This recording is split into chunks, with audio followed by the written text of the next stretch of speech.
दोस्तों, मैं आपका दोस्त सूरज। और आज हम डिस्कस करने वाले हैं या चर्चा करने वाले हैं उस विषय पर जो बहुत ही आवश्यक और बहुत ही महत्वपूर्ण है। दोस्तों, बेसिकली मेरा ये वीडियो जो है वो ग्रामीण भाग से बिलोंग करने वाले तमाम उन स्टूडेंट्स को काम में आने वाला है जो सोशल सेक्टर में एजुकेशन किया है या वो अपना करियर एनजीओ सेक्टर में करना चाहते हैं या सोशल ऑर्गेनाइजेशंस में करना चाहते हैं। क्योंकि क्या होता है कि सिटी में रहने वाले बच्चे या शहर में रहने वाले बच्चे जो होते हैं उन्हें कुछ बुनियादी बातें या कुछ बेसिक बातों का सेंस होता है या ज्ञान हो जाता है, लेकिन ग्रामीण सेक्टर और ग्रामीण इलाका जो होता है, पिछड़ा इलाका जो होता है, वहाँ के कुछ बच्चे ऐसे होते हैं या ज़्यादातर बच्चे ऐसे होते हैं कि जिन्हें आता तो सब कुछ है, उनको ज्ञान भी होता है, अनुभव भी होता है, लेकिन अपने आप को प्रेजेंट कैसे करें यह उन्हें पता नहीं होता है या इस बात का उन्हें ज्ञान नहीं होता है, जिसके वजह से उनके अंदर वो काबिलियत होने के बाद में भी वो मौका उनके पास से निकल जाता है। तो चलिए दोस्तों, इस विषय को हम शुरुआत करने वाले हैं। मेरा ये वीडियो ग्रामीण क्षेत्र से संबंध रखने वाले तमाम उन छात्रों को बहुत काम में आने वाला है या तमाम ऐसे लोग जो ग्रामीण क्षेत्र में काम करते हैं सोशल ऑर्गेनाइजेशन में, उनको काम में आने वाला है। टॉपिक हमारा यह है दोस्तों कि सोशल ऑर्गेनाइजेशंस में इंटरव्यू कैसे फेस करें, इंटरव्यू कैसे दें, वहाँ पर सवाल क्या होते हैं, उनका जवाब क्या हमें देना चाहिए और साथ ही में हमने उसके लिए तैयारी क्या करना चाहिए। सिंपल सिंपल बातें बताऊंगा, छोटी छोटी बातें बताऊंगा, समय आपका ज़्यादा न लेते हुए। पहला पॉइंट ये दोस्तों कि जब भी आप इंटरव्यू के लिए जाएं तो आपके जो कपड़े और आपका जो पहराव है वो प्रोफेशनल होना चाहिए। उसमें आप बिल्कुल भी अपने आप को हीरो या अपने आप को मॉडर्न या अपने आप को एक्स्ट्रा ऑर्डिनरी बताने की कोशिश ना करें। सिंपल कपड़े पहनकर जाएं, प्रोफेशनल कपड़े पहनकर जाएं। जो व्यक्ति फिजिकली फिट होता है, physically fit in the sense कि जिस व्यक्ति की मसल और शरीर मस्कुलर होता है, वो हमेशा कोशिश करता है कि अपने आप को कैसे अच्छा दिखाएं, उस वजह से वो टी शर्ट वगैरह पहनकर जाता है। तो आपको इंटरव्यू के लिए जाते समय टी शर्ट बिल्कुल नहीं पहनना है, साथ ही में ऐसे कपड़े नहीं पहनना है जिसके वजह से इंटरव्यू जो व्यक्ति ले रहा है या इंटरव्यू बोर्ड में जो व्यक्ति बैठा हुआ है उसका ध्यान एक विशेष दिशा में आकर्षित हो या विशेष विषय के ऊपर आकर्षित हो। दूसरी बात, बालों का भी यहाँ पर बहुत मैटर आता है कि मैं मेलघाट में चूंकि काम कर चुका हूँ और मेलघाट में काम करने का मुझे अनुभव है, तो यहाँ पर मैंने काफ़ी मेरे साथियों को देखा है जो फैशन के चक्कर में अपने हेयर स्टाइल या अपने बालों का रखने का तरीका होता है वो एकदम हीरो और स्टाइलिश रखते हैं। ये सभी का पर्सनल थिंक हो सकता है, ये सभी का पर्सनल विचार हो सकता है कि किसको कैसे रहना है, लेकिन जब हम सोशल सेक्टर में जाते हैं या सोशल ऑर्गेनाइजेशन में हम जाते हैं, प्रोफेशनल ही रहना होगा, इसलिए प्रोफेशनल कपड़े पहन कर जाएं। साथ ही में छोटी सी एक बात आपको वहां पर आपको ये पर्सनालिटी को माइनस प्रेजेंट कर सकती है। मैं एक एक बारीक बारीक बातें आपको, छोटी छोटी बातें आपको बताऊंगा कि यह बात भी मायने रखती है कि आप परफ्यूम किस तरीके का लगा कर जा रहे हो। जब आप किसी इंटरव्यू के लिए जा रहे हो तो कोशिश करें कि एकदम डार्क परफ्यूम ना लगाएं। इंटरव्यू के समय मेरा अनुभव रहा है कि आप निविया जो परफ्यूम होता है वो लगा कर जा सकते हो, क्योंकि वो काफ़ी प्रोफेशनल और साइलेंट होता है। दूसरा, सेट वेट भी अच्छा है, साथ ही में फॉग भी अच्छा है, ये आप लगा कर जा सकते हो। यह होगा वहाँ पर जाने के पहले आपको पर्सनली जो तैयारियाँ करनी है वो। अब जॉब के अकॉर्डिंग आपको जो तैयारियां करनी है उस बारे में मैं आपको बताऊं कि जिस भी जॉब के बारे में आपको इंटरव्यू देना है या जिस भी जॉब के लिए आप अप्लाई कर रहे हो, तो सबसे पहले वो वैकेंसी या वह जॉब जिस भी ऑर्गेनाइजेशन में है उस ऑर्गेनाइजेशन के बारे में पूरी जानकारी ले लें कि वह ऑर्गेनाइजेशन कौन सेक्टर में काम करती है, क्या है, ये सब बातें आप पता कर लें। साथ ही जिस जॉब के जिस पोजीशन के लिए अप्लाई कर रहे हो उस रोल रिस्पॉन्सिबिलिटीज आप अच्छे पढ़ कर जाएं या उसको अच्छे से समझ कर जाएं। तो ये सारी बातें तो हो गई है हमें कि इंटरव्यू के लिए जाने से पहले हमें क्या करना चाहिए। अब स्टार्ट होता है इंटरव्यू के सवाल। इंटरव्यू लेते समय जो पैनल में जो लोग बैठे होते हैं या जो लोग इंटरव्यू लेते हैं वो हमेशा इसी ही सवाल से शुरुआत करते हैं कि आप अपने बारे में बताएं। तो दोस्तों, डिपेंड करता है कि पैनल ने या बोर्ड ने आपको वो सवाल किस रूप में पूछा है। अगर वे आपको बोलते हैं कि आप आपका परिचय संक्षिप्त रूप में दीजिए, तो आप उन्हें सीधे आपका नाम, आप जहां से बिलोंग करते हो, जहां रहते हो, और दूसरा आपका हायर एजुकेशन क्या है उस बारे में उनको बताएं, और आपका एक्सपीरियंस जो रहा है उसके बारे में बताएं। अगर वो आपको बोलते हैं कि आप आपके बारे में विस्तृत रूप से आपको हमें बताइए या पूरा स्पष्टीकरण दीजिए, तब फिर आपका पूरा एजुकेशन या आपका शिक्षा का जो प्रवाह था या आपने जहां से शिक्षा ली, जहां तक शिक्षा ली, ये सारी चीजें आप उनको बताएं। यह बातें हो गई परिचय के बारे में। फिर वो आपको अगला सवाल फिर पूछते हैं कि आपको जो एक्सपीरियंस रहा है उस एक्सपीरियंस के बारे में हमें थोड़ा सा डिटेल बताएं। तो एक्सपीरियंस बताते समय दोस्तों हम लोग हमेशा क्या गलती करते हैं कि मेरा अनुभव रहा है मेरे दोस्तों का कि जिस ऑर्गेनाइजेशन ने आपको एज ए एम्प्लॉय लिया है वह आपका होम ऑर्गेनाइजेशन होता है, और उन्हीं ऑर्गेनाइजेशंस को बाहर से किसी बड़े ऑर्गेनाइजेशंस का या किसी गवर्नमेंट इंस्टीट्यूट का प्रोजेक्ट मिलता है जिन पर वो काम करते हैं। तो जब भी आप आपके बारे में, एक्सपीरियंस के बारे में बताओगे, तो सबसे पहले जिस होम ऑर्गेनाइजेशन के आप एम्प्लॉय थे उनके बारे में बताएं। कई मेरे दोस्त क्या करते हैं कि शाइनिंग करने के चक्कर में या अपने आप को अच्छा प्रूव करने के चक्कर में जो भी बड़ा बाहर का प्रोजेक्ट वाला ऑर्गेनाइजेशन होता है उसके बारे में जानकारी देते हैं, और यहाँ पर गलती कर देते हैं। आपने जब उनको ये बताते हैं कि हम इस ऑर्गेनाइजेशन में हमने काम किया है, तो उनका अगला सवाल ये होता है क्या आप इसी ऑर्गेनाइजेशन के एम्प्लॉय थे?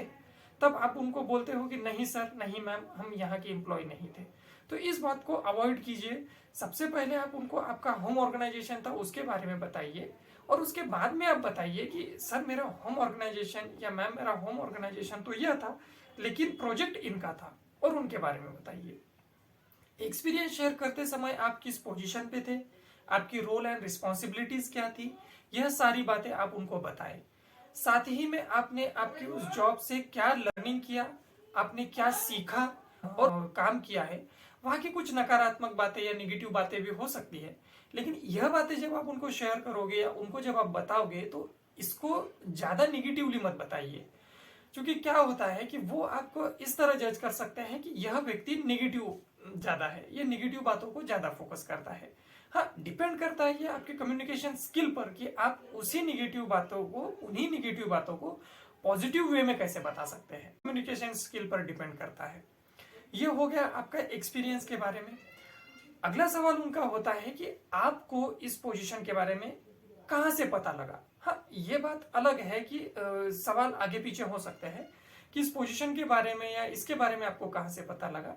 तो बिल्कुल उन्हें फ्रैंकली बताइए कि आपको जिस भी सोर्स से, जिस भी माध्यम से पता लगा हो ये वैकेंसी के बारे में, इस पोस्ट के बारे में, वो व्हाट्सएप हो सकता है या अदर वेबसाइट्स हो सकती है, में वह आपसे बात करते हैं, तो आपने ये बात पहले ही इंश्योर कर लेना चाहिए कि एडवर्टाइज में अगर उन ऑर्गेनाइजेशन के अधिकारियों ने या तय कर ले कि इतनी सैलरी में हमें जॉब करना है, और उसके बाद में ही आप इंटरव्यू को जाए। उनका सवाल सैलरी को लेकर यह होता है कि आपको पिछले ऑर्गेनाइजेशन में कितना सैलरी था और आप कितना एस्पेक्ट करते हो। यह बातें बताते समय, पूछते समय आपको जब बताते हो तो ये बहुत ध्यान में रखना चाहिए कि पिछली जो आपकी सैलरी है वो बताइए, लेकिन साथ ही में सैलरी की जब वो आपको बोलते हैं कि आपको कितनी अपेक्षा है या आपका एस्पेक्ट कितना है, तो आप उन्हें बताइए कि एटलीस्ट मेरा जो पिछला जो सैलरी था उतना मुझे होना चाहिए या उससे ज्यादा होना चाहिए। लेकिन अगर बात कहीं निगोशिएट करने की आती है तो ज्यादा निगोशिएट मत कीजिए, ज्यादा नीचे मत उतरिए, क्योंकि ये एक कहीं ना कहीं एक माइनस पॉइंट होता है या क्वेश्चन मार्क आपकी पर्सनैलिटी पे खड़ा कर सकता है। अगर आपकी सैलरी 40 है तो आपको कम से कम या ज्यादा से ज्यादा आप कम करना चाहते हो या निगोशिएट अगर वो कर रहे हैं तो 40 है तो 38 या 39 या फिर 36 तक ठीक है, इट्स कंफर्टेबल। और अगर आपकी सैलरी 30 है तो आपको 26 या 29 इसके बीच में ही आपको रहना है, इससे कम नहीं करना है। ये हो गई सैलरी की बातें। उसके बाद में उनका अगला सवाल, कहाँ देखना चाहते हैं या कहाँ देखते हो। तब उनको आपको बताना है कि आप प्रेजेंट जिस भी पोजीशन में हो उसके अगली जो पोजीशन है या उसके आगे की जो पोजीशन है उस बारे में आप उनको बताइए। अगर आप क्लस्टर कोऑर्डिनेटर हो तो आप उनको बताइए कि मैं अपने आप को एज ए डिस्ट्रिक्ट मैनेजर देखना चाहता हूँ। अगर आप मोबिलाइजर हो या स्टेक होल्डर हो तो आप बता सकते हो कि मैं अगले सालों में अपने आप को क्लस्टर कोऑर्डिनेटर देखना चाहता हूँ। या आप डिस्ट्रिक्ट कोऑर्डिनेटर हो या ब्लॉक मैनेजर हो या डिस्ट्रिक्ट मैनेजर हो तो आप बता सकते हो कि अगले 5 साल में मैं अपने आप को प्रोजेक्ट मैनेजर देखना चाहता हूँ या प्रोजेक्ट मैनेजर देखूंगा। इससे ये होता है कि उस ऑर्गेनाइजेशन को ये पता लगता है कि आपको वहां पर काम करना है और आपको वहां काम करने की इच्छा है। इस बारे में अगर आप उनको खुले रूप से नहीं बताते हैं तो वो ये समझते हैं कि 1 या 2 साल बाद में यह व्यक्ति हमारे यहाँ काम करेगा और हमें या हमारे ऑर्गेनाइजेशन को छोड़कर चले जाएगा। ये बेहद माइनस पॉइंट होता है या हमारी पर्सनैलिटी पे ये क्वेश्चन मार्क खड़ा कर सकता है। तो इस बात का जवाब बेहद ही सोच समझ के दें। दूसरी बात या अगला सवाल जो होता है कि आप कितने दिन में ऑर्गेनाइजेशन ज्वाइन कर सकते हो या आप आपके बेस ऑफिस पहुंच सकते हो। मेरे अनुभव में या मेरे एक्सपीरियंस में ऐसा आया है कि कई बार अगला सुझाव या अगला सवाल यह है कि अगर आपको इस ऑर्गेनाइजेशन के साथ में या आपके प्रेजेंट ऑर्गेनाइजेशन के साथ में कंटिन्यू नहीं करना है या किसी अन्य ऑर्गेनाइजेशन के साथ में आपको काम करना है या अगली जगह आपको अच्छी अपॉर्चुनिटी आई है तो आप ऐसा मत कीजिए कि आपको जल्द वहां ज्वाइन होना है या यहाँ से आपको जल्द ही छोड़कर उधर जाना है तो आप इनको नहीं बताएंगे।